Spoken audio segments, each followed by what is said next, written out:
Well, good afternoon, everyone. Thank you so much for being here today. We're very pleased to be joined by Julien Harneis, the Resident and Humanitarian Coordinator in Yemen. And Julien, without further ado, I give you the floor. I think everybody knows what you will be talking about today.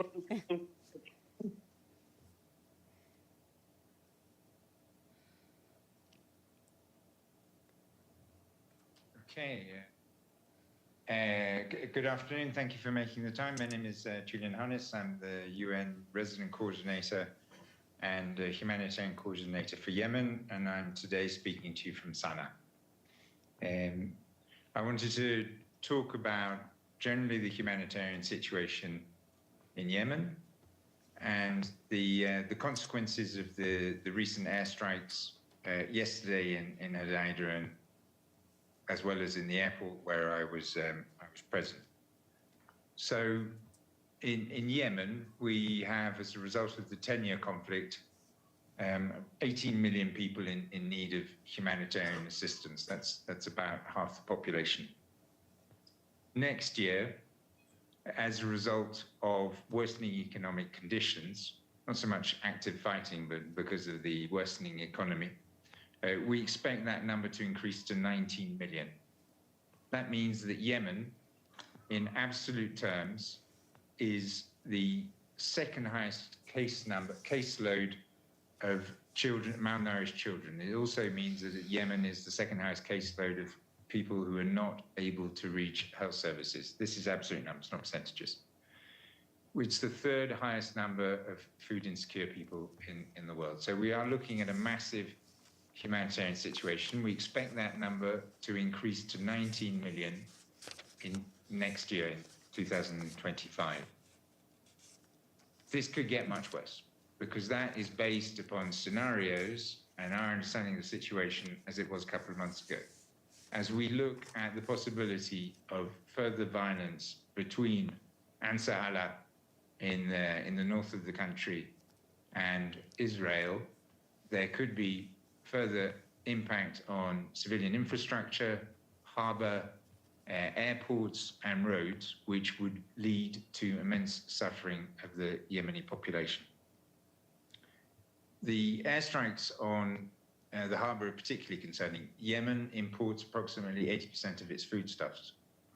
So if Hodeida harbor is disabled, that means that the whole of the population of northern Yemen, which is about 65 to 70% of the population, will be in increased humanitarian need. Yesterday, I was at the airport when the airstrikes destroyed the air traffic controls, killed the staff who were working there, and injured my UNHAS crew member, colleague, who was there with the flight. And the airstrikes landed approximately 300 meters away from where Director General Tedros was and myself.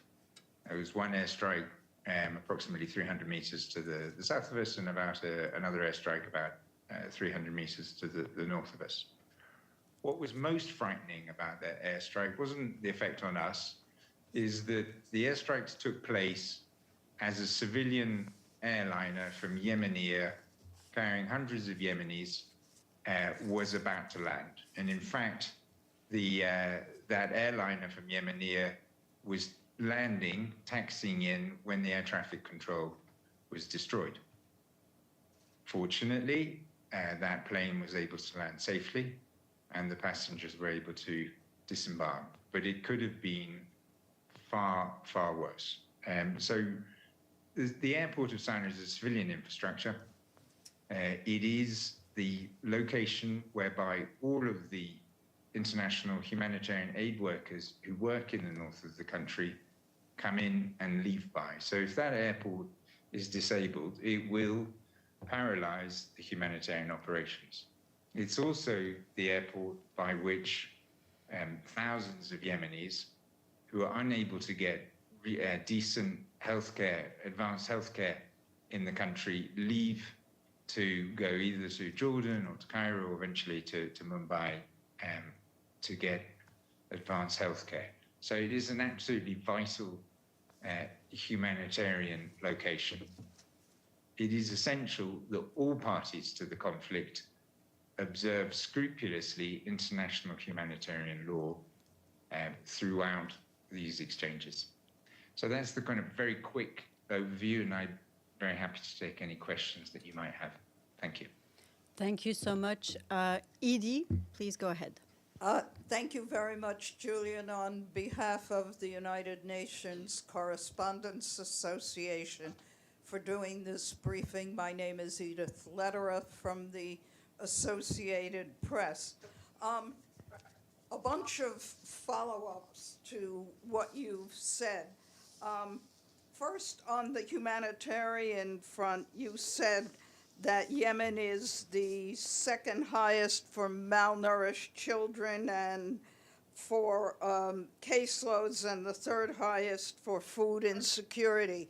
Can you tell us who's the highest and number 1 and 2 for food insecurity, just so we don't have to go and dig up those figures?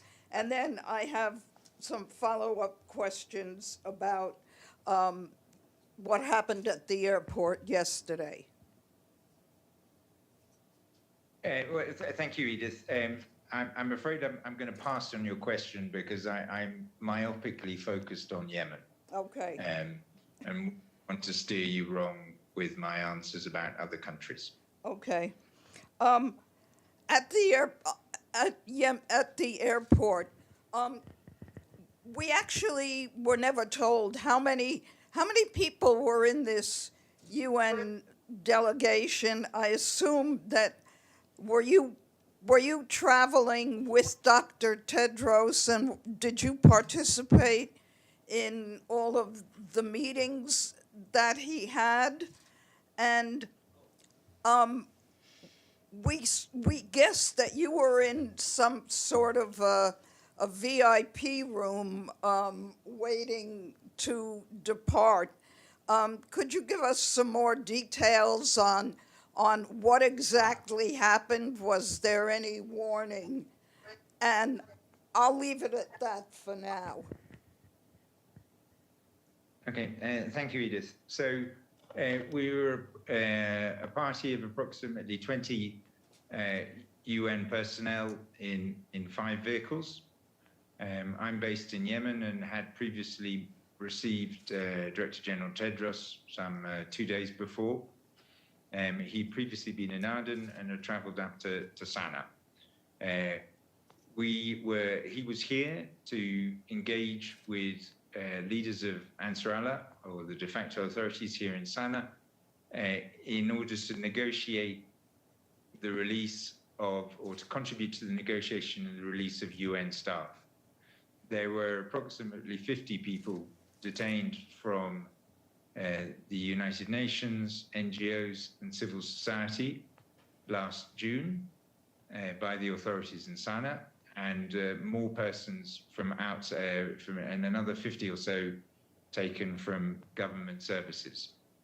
We have been engaged in a long-running negotiation in order to obtain the release of our colleagues, and Director General Tedros had visited Aden to meet with the government of Yemen there, and then had traveled up to Sana'a to discuss with the authorities how to obtain the release of our colleagues. I was with the Director General throughout those discussions. We were in a VIP room, which is next to the main terminal. As you can imagine, Sana'a International Airport is a relatively small building compared to most international airports, and the airstrikes were at approximately 16:43, so at about 4:45 p.m. Not only obviously did we have zero indication of any potential airstrikes, but we cannot remember the last time there were airstrikes in Sana'a during daylight hours. The Saudi coalition has paused their military operations some 2 years ago, but during the period they are operating, they would tend to bomb at night. The US and UK coalition, which has been retaliating or responding to Ansarallah air strikes and missiles in the Red Sea, have tended to bomb after 11 p.m. at night to early mornings. So an airstrike on a civilian location in the middle of the day, just before an Airbus 320 was about to land, and as a UN party was there, was completely unexpected.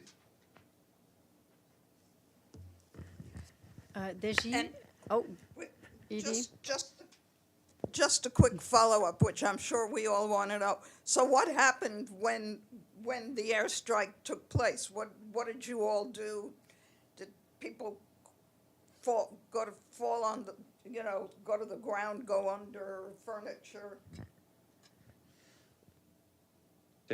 Well, the UN Department of Security, Safety and Security, UNDSS, responded very professionally. They moved the colleagues out of the VIP building into 5 armored vehicles that were waiting for the delegation, and we waited in the armored vehicles for approximately 40 minutes, so that we could ascertain what was the situation, so that we could also look after the injured crew member. One of the UNHAS crew members was hit in the lower leg with an open by shrapnel, who lost a lot of blood. I saw the blood on the tarmac this morning as we said goodbye to Tedros. He lost a lot of blood and had to be evacuated to a hospital inside Sana'a. So we stayed to make sure that the crew were okay and evacuate them to the center of Sana'a, and to make sure it was safe for us to move. And thank you for the questions, Edith. Could I do just one quick follow-up? Did the whole team stay in Sana'a at a hotel or at the UN compound overnight before you were able, the airport was reopened today and you were able to leave? So we moved the whole party, including the crew, do not normally stay in Sana'a. We moved to a UN compound, and before we could fly, obviously we needed to check the damage to the runway. There's obviously no air traffic control anymore, so that means only possibility to fly during daylight hours. So we needed to see the condition of the plane and the condition of the tarmac, and make sure the crew's all right, and also to see how the operation on the UNHAS crew member went. He went for 4 hours of surgery, and fortunately we've been able to move him out with Director General Tedros this afternoon. Deji? Hi, this is Xu Dezhi with China Central Television. A follow-up, you just said that Dr. Tedros was there engaging with Ansarallah to talk about the staff that being kept by Houthis. Do you have any more updates on that?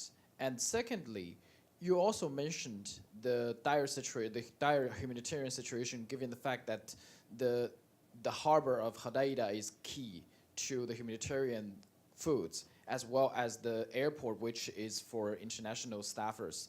So how would the airstrikes from Israel directly affected your operation there? Thank you. Okay. Thank you so much for the question. So on the detention, as I noted before, some 100 persons were detained in June of this year, and of which 13 of them are UN personnel, and then a further 4 UN personnel were detained in 2021 and 2023. In total, 17 persons have been detained. Approximately 6 weeks ago, one UN personnel was released, and 2 NGO persons were also released. All of our persons, all of the UN colleagues who have been detained have been working on humanitarian and aid projects throughout this period. They're covered by UN privileges and immunities, and they should have not been detained. And we have repeatedly called upon the authorities in Sana'a for their release. We have seen over the last weeks some slight improvements, but one person have been able to speak with their families at least one occasion. And as I noted, 1 UN personnel and 2 NGOs were released some 6 weeks ago. The discussions that myself and Director General Tedros engaged in here were to seek a way forward so that all UN personnel and non-UN personnel, NGOs and civil society, could be released. In our discussions with various senior officials in Sana'a, they gave us commitments that we hope will lead to the eventual release of our colleagues. In terms of I'll sort of stop there and then I'll move on to the discussion about the harbour. So as we noted, the 80% of UN's food comes through Hodeida Harbour. 80% of Yemen's food requirements for the north comes through Hodeida Harbour, and I would say close to 90%, 95% of all the medical supplies. So the harbour is absolutely vital. If that harbour is decapacitated, and there have been numerous airstrikes on that harbour. There was airstrikes twice yesterday. Some days ago, the tugs, which are used to bring in the big ships, 2 tugs were destroyed, and there have been previous airstrikes in and around the harbour over the last months. If that harbour does not operate, then we will see a dramatic and sudden decrease in the humanitarian situation in Yemen. The harbour is a civilian location, and the Security Council has established 2 missions in order to assure that. One is the UNMAHA, which was set up as a result of the Stockholm Agreement, and their purpose is to ensure that the harbour is used only for civilian purposes. The other UN mission is UNVIM, so the United Nations Verification and Inspection Mechanism, which is not based in Yemen, but is actually based in Djibouti. They are responsible for ensuring that all containers and products that are taken into Hodeida Harbour are consistent with Security Council resolutions. So there's 2 UN missions whose only job is to ensure that Hodeida remains only of use for civilian reasons. So it's a civilian facility, there is no doubt about that, and the UN works to ensure that, and any damage to it will lead to massive suffering for Yemenis. Thank you. But you didn't really answer my question, how this round of airstrikes affected your operation there. Has it been delayed or paused or suspended? So the airstrikes of some days ago, which destroyed the 2 tugs, was estimated to reduce the harbour capacity by 50%. Now, we don't know how long that reduction in capacity will be, and we have yet to have done a thorough analysis of what the impact of yesterday's airstrikes were, because those airstrikes took place at 1850. So we're still collecting information and trying to understand that. Thank you. Gabriel and then Javier. Thank you, Julian. This is Gabriel Elizondo from Al Jazeera English. I also have a few follow-ups on the airport incident, and I'll ask them one at a time, hopefully to make it a little easier. I just want to clarify, you did say there were 2 strikes and one hit 300 meters south of where your team was and one hit 300 meters north of where your team was at the airport. Can you just confirm that is what you said? Yeah, that's my understanding. At the time, we weren't measuring the Sure. precise distance. I No mean, problem. that's, No, I understand. No, just want to make sure that was correct, at least. And how many in that room that you folks were at the airport, how many UN personnel were in that room, roughly? Yeah, it was, well, it was approximately 15 UN personnel in the room and 5 UN personnel outside of the building. Okay. And how So did 15 inside, 5 outside, approximately. Sure, fine, approximately. And how Dr. Tedros and his team were able to get to Amman? How did he get out of the country? So, well, obviously we moved out of the VIP lounge, waited 40 minutes, and then after that moved back rather to the UN compound, where we overnighted, and then over the evening we worked out how we could move the plane out. The UNHAS plane had already landed, had refueled, and the plane was the crew after they had casualty evacuated their colleague, secured the plane so that it would be possible to use this morning or today, the next day. And this morning the crew came in, went in to verify the condition of the plane, found that it was that it had not been damaged, and therefore we were able to use that plane to move Director General Tedros and his delegation. But the air traffic control tower is still completely non-operational, correct? Yeah, that's correct. I mean, on UNHAS pilots, and I can't say for other pilots, but certainly UNHAS pilots during daylight hours are able to take off without air traffic control. Thank you. And my last question is, and I know you're dealing with a lot of very important humanitarian issues in Yemen, so I'm sorry to ask you these detailed questions about one incident, but I just wanted to get clarification because you were there. So thank you. Just my last follow-up is, clearly this was a close call that was unexpected. There were no warnings. My question is, when someone as high level as Dr. Tedros is in Yemen, do you normally, or would your office or someone normally inform Israel that he was there because Israel is a party to this conflict, or is that not normal protocol? It is not. We have a protocol for all humanitarian workers to inform various parties to the conflict. I won't go into the details of precisely which parties to the conflict we inform.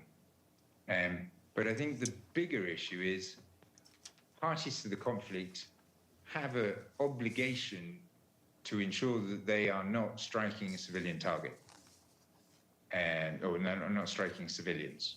The obligation is on them, not on us. We don't need to prove we're civilians. They need to prove that they are hitting a military target. Sana'a Airport has not been a military target since 2016. I was in Yemen at the beginning of the conflict, and I remember the day when all of the military capacities were destroyed at Sana'a Airport, and that was 9 years ago, right? And Sana'a Airport has been subsequently repeatedly bombed over for many years. So it's a civilian location. It is used by the United Nations. It's used by the International Committee for the Red Cross. It is used for civilian flights. That is its purpose. And so all parties to the conflict have an obligation to respect the civilian nature of that facility and to observe international humanitarian law. The responsibility is on them. Thank you. Javier? Yes, my name is Javier Otazo from the EFE Spanish News Service. A follow-up on the 100 people still detained. We understand there are no formal charges, right? But what are they accused of? And are all of them accused of the same thing, or there are different cases? Thank you. The so thank you, Xavier. As you correctly noted, of those persons who were detained in June, we have not been informed of any formal charges, and there has not been. We're not aware of any statements on the specific individuals. The detainees from 2021 and 2023, the authorities here broadcast various accusations against them, and so-called confessions, where they were accused of espionage, a charge which the United Nations does not recognize.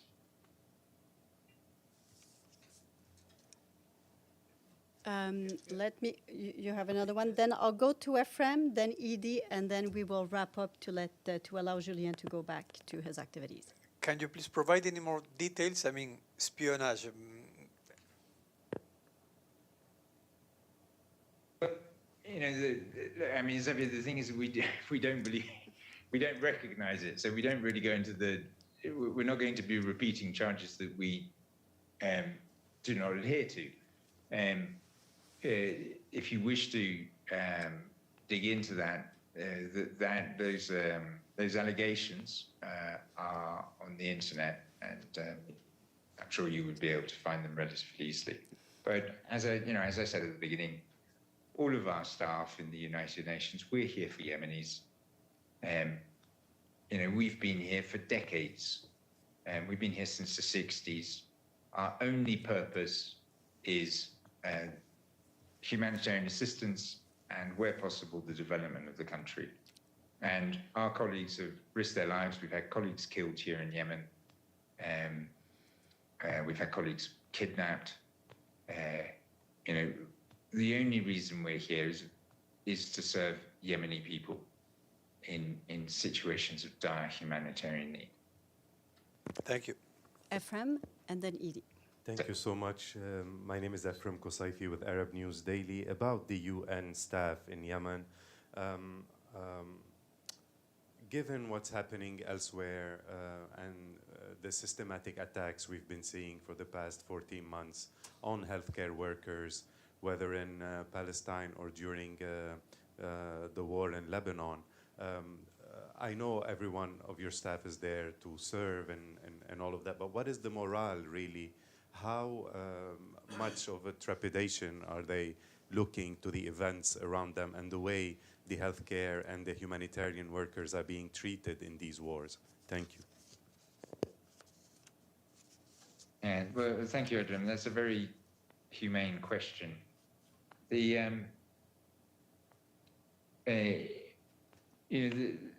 conditions, both as a result of, obviously, firstly, there's a result of the detention.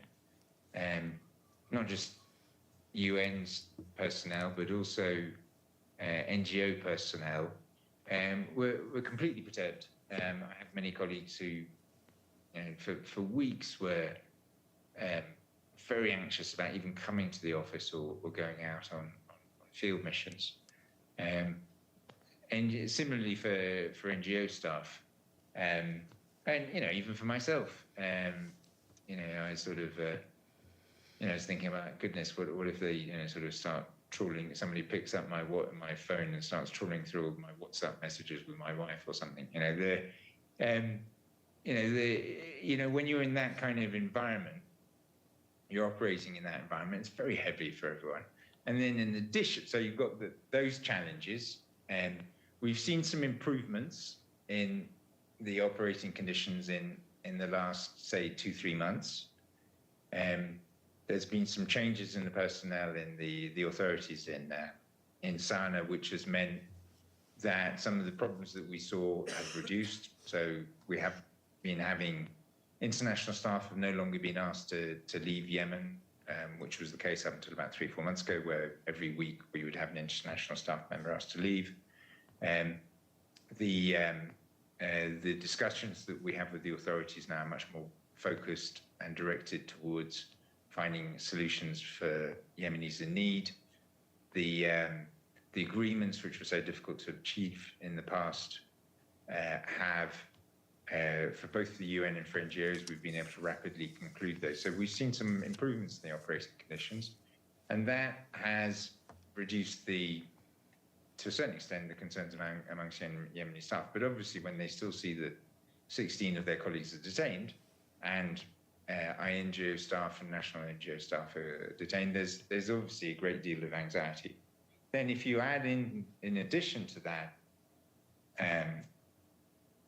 airstrikes and the fear of more airstrikes, the concerns of the fear of, what's going to happen next? Are we going to see attacks against bridges, roads, electricity systems, and other civilian infrastructure? What does that mean for them? As we have 3,000 staff across the country, and we're moving around constantly.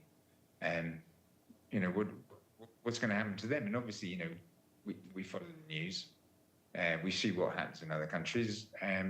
My staff, and not just my staff, NGO staff, and health workers in government clinics. They look at that, and there's a lot of fear. So it's very difficult to keep people focused and working for vulnerable Yemenis. But fortunately, that is the case. Everybody's getting on with what's required, but it is a very challenging environment.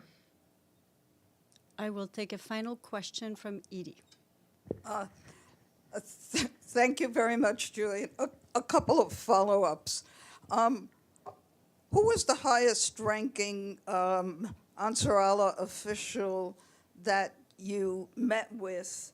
And I wonder if you could elaborate. You said that they gave you commitments that you hope are going to lead to the release of these people who have been detained.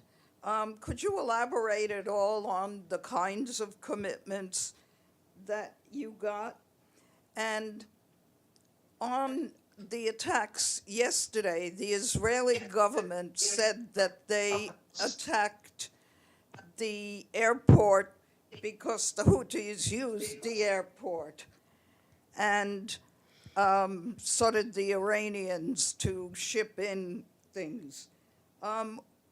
What's your message to Israel in response to the airport, which you've stressed to us is a civilian airport? Thank you very much, Edith. So in terms, we Director General Tedros and myself met and I will be using titles which they use to refer to themselves.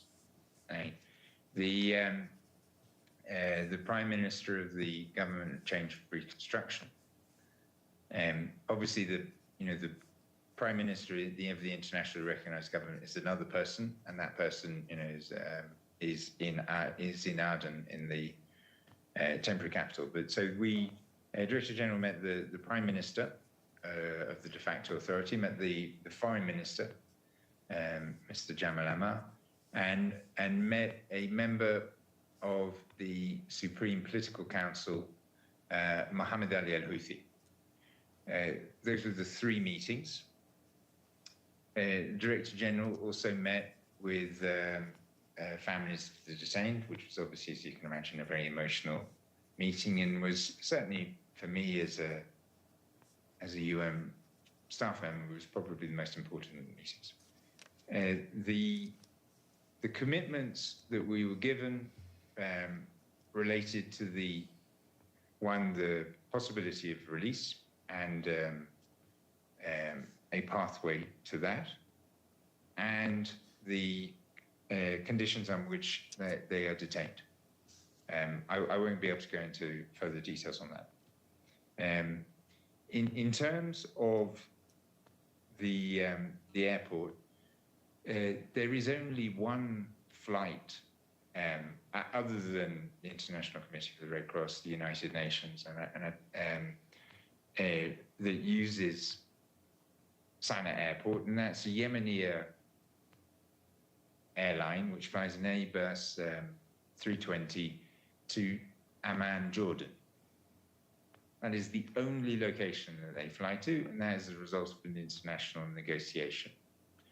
Now, I've flown through Jordan many times. I've flown through Amman Airport many times, and the level of scrutiny and security in Amman Airport is, I would suggest, one of the best in the world. Certainly every time I try and take anything more interesting than my clothes, you know, there's a deep level of scrutiny there.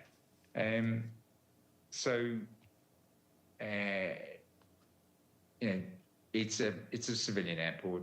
There is one civilian flight to one city, which presumably can be quite easily verified by member states that would wish to require to understand more about that flight.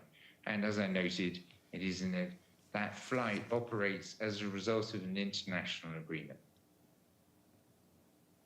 I hope that's of help. Thank you very much. Thank you very much. And we will end on this note. Julien, thank you so much for taking the time to be with us today, for taking all of these questions. Thank you so much for your availability. All right, thank you. I will take 2 minutes to go back to the office to grab a few more pieces of paper for you, and I will be right back.